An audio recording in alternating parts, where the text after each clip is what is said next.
Welcome to our channel మన Telugu daily serials. Karthika దీపం August 5 episode.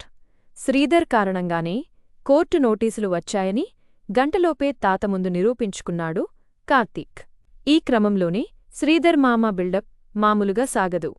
అసలేం జరిగింది ఆ వివరాలు చూద్దాం. అందరి ముందు ఆస్తి పంపకాలతో పాటు ఇంట్లో బంగారు గురించి కూడా మాట్లాడతాడు శ్రీధర్. శ్రీధర్ దొరికేశాడు అన్న విషయం పారుకి కూడా అర్థమవుతుంది. జ్యోతో చిన్నగా, ఈ కార్తీక్ గాడు మనల్నే కాదు వాళ్ళ నాన్నను కూడా వాడేసుకుంటున్నాడే అంటుంది. ఇంట్లో ఉన్న బంగారాన్ని 2 వాటాలు వేసి 1 సుమిత్రకు ఇవ్వండి, 2 నా భార్య కాంచనకు ఇవ్వండి అంటాడు శ్రీధర్. ఇక కార్తీక్ కూల్గా ఉండమన్నందుకు శివన్నారాయణ కూల్గానే మాట్లాడతాడు. అంతేనా, ఇంకేమొద్దా అంటాడు శివన్నారాయణ.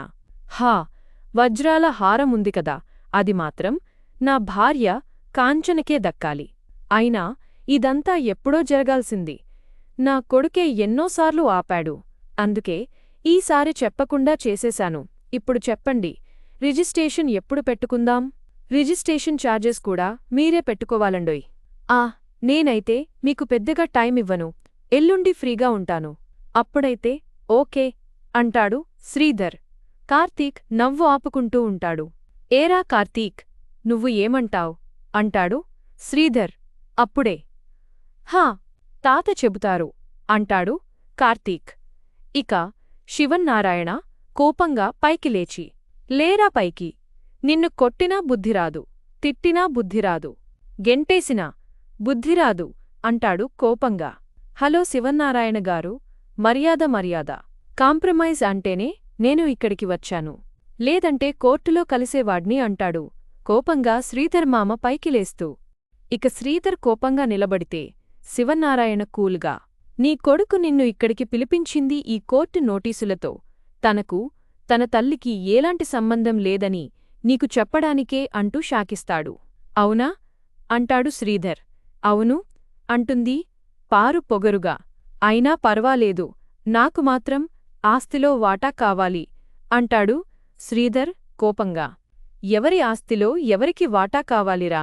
ఆస్తి మొత్తం ఏనాడో నా కొడుక్కి రాసేశాను. అసలు నీకు ఏ సంబంధముందిరా? అడిగితే నా కూతురు అడగాలి, ఇస్తే నేను ఇవ్వాలి, అంతేకాని మధ్యలో నువ్వు ఎవడివిరా అంటాడు తాత. వెంటనే కార్తీక్ కోపంగా శ్రీధర్తో, మాస్టారు చేసింది చాలు, బయలుదేరండి. నేను ఏనాడు ఆస్తుల కోసం తాపత్రయపడలేదు, పడను కూడా అంటాడు. శ్రీధర్ అప్పటికీ వినడు. బంగారంలాంటి అవకాశంరా అంటాడు. అవసరం లేదు మాస్టర్, నాకు బంధాలు, ప్రేమలు మాత్రమే కావాలి అంటాడు కార్తీక్. అవి వాళ్ళ దగ్గర లేవురా అంటాడు శ్రీధర్. పర్వాలేదు, నా దగ్గర ఉన్నాయి, మీరు దయచెయ్యండి అని కోర్టు నోటీసులను చించి శ్రీధర్ చేతిలో పోసి సాగనంపుతాడు. ఇక కార్తీక్ నిజాయితీని నిరూపించుకున్నందుకు దశరథ్ చాలా సంతోషిస్తాడు. శివన్నారాయణ కూడా శాంతిస్తాడు. ఇక శ్రీధర్ వెళ్ళగానే కార్తీక్ సుమిత్రతో, తెలిసిందా మేడం, ఇప్పుడైనా నా భార్య ఈ నోటీసులు పంపించడంలో కుట్ర చేసి ఉంటుంది అన్నారు, కాని జరిగింది ఏంటో చూశారు కదా అంటాడు. అయితే సుమిత్ర మాత్రం కోపంగా, మనుషుల్ని బట్టే అంచనాలు ఉంటాయి అనేసి వెళ్ళిపోతుంది. ఇక అంతా వెళ్ళిపోతారు. పారు, జ్యో మాత్రం గదిలోకి వెళ్ళి జరిగిన దానికి రగిలిపోతారు. చూశావా ఆ శివన్నారాయణ ఏమన్నాడో? అడిగితే కాంచన అడగాలి, కాని ఆస్తి నువ్వు అడుగుతున్నావేంటి అంటున్నాడు. అంటే కాంచన అడిగితే ఇస్తాడంటావా అని పారు భయపడుతుంది. జ్యో మాత్రం, అంతలేదులే, ఈ కుటుంబం ఎప్పటికీ కలవకపోతే అది ఎప్పటికీ జరగదు. నాకు కావాల్సింది ఆస్తితో పాటు బావ మాత్రమే, ఆ దీప ఉండకూడదు అంటూ క్రూరంగా మాట్లాడుతుంది. దాంతో పారు మనసులో, ఇది రోజురోజుకి క్రూరంగా మారిపోతుంది. అసలు కార్తీక్ గాడిమీద ప్రేమ తగ్గిపోతే సరిపోతుంది కదా, దీన్ని ఎలా మార్చాలి అని అనుకుంటుంది. ఇక దీప, కార్తీక్ వెళ్ళి శ్రీధర్ మామ చేసిన ఘనకార్యాన్ని కాంచనతో చెబుతారు. దాంతో కాంచన తల కొట్టుకుంటూ, ఈ మనిషి మారడా, నా పరువు తీయడానికే ఉన్నాడా అని తిడుతూ ఉంటుంది. ఆ మాటలు విన్న అనసూయ బయటికి వచ్చి జరిగింది తెలుసుకుని నోరెళ్లబెడుతుంది. ఫోన్ చేసి ఇవ్వరా మీ నాన్నను కడిగేస్తాను అని కాంచన కార్తీక్తో అంటుంటే, చెప్పాల్సిన విధంగా నేను చెప్పి పంపించాలే అమ్మా, నువ్వు ఇప్పుడేమనకు అని ఆపుతాడు కార్తీక్. మరోవైపు శ్రీధర్ మామ ఇంటికి వెళ్లి కార్తీక్ చించి చేతిలో పెట్టిన నోటీస్ ముక్కలు చూసుకుని రగిలిపోతూ, నా కొడుకు జీవితం నాశనం కావడానికి ఆ దీపే కారణమంటూ కావేరీ ముందు లబోదిబోమంటాడు. అయితే కావేరీ రివర్స్లో శ్రీధర్నే తిట్టిపోవడంతో శ్రీధర్ మనసులో, ఆ దీపతో నా కొడుక్కి విడాకులిప్పిస్తే కాని దరిద్రం పోదు అని రగిలిపోతాడు. ఇక సీన్ కట్ చేస్తే ఒక పెద్ద సిద్ధాంతిని రప్పిస్తాడు శివన్నారాయణ. అందరి జాతకాలు చూసి బాగున్నాయని చెప్పిన సిద్ధాంతి జ్యో జాతకం చూసి లెక్కలు వేయడం మొదలుపెడతాడు. చాలాసేపు సమయం తీసుకుంటాడు. అయితే దీప అప్పుడే సిద్ధాంతికి జ్యూస్ తీసుకుని వంటగదిలోకి వెళ్లబోతుంటే కార్తీక్ ఎవరూ చూడకుండా ఆపుతాడు.